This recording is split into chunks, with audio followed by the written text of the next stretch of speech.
The 737 itself is an extremely reliable aircraft. It has been in service for decades. This is the newest evolution of it.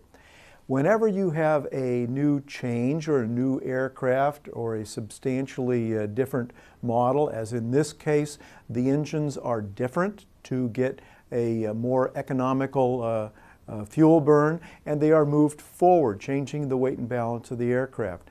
So there are substantial changes to the airplane.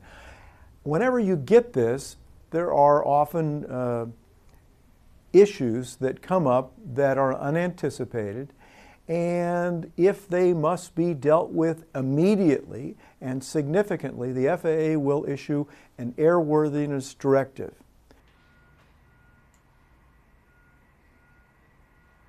An airworthiness directive is a correction of some generally mechanical thing or procedure that is issued by the FAA. It is a directive to either a manufacturer or, in this case, to an aircraft operator to say, you must do this in order to bring the operation of that aircraft into a safe, airworthy state.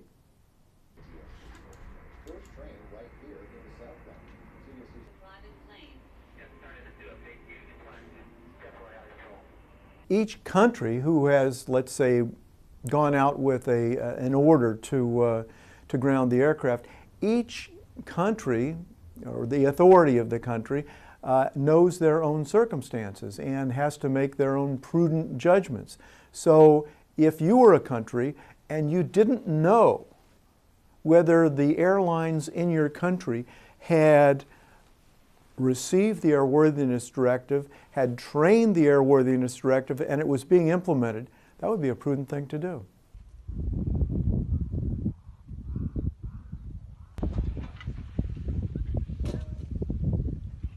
Who's the #1 exporter in the United States in terms of dollars? Boeing. So they are a powerful force, and any decision that has to do with Boeing must necessarily consider that fact. So whether or not that fact was factored into the decisions that happened before, who knows? But it certainly is something that can't be ignored.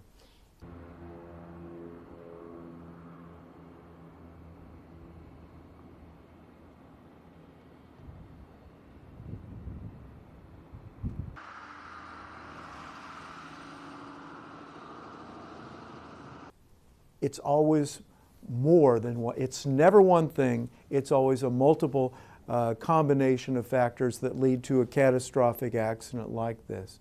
And so that is what we can expect. Multiple factors.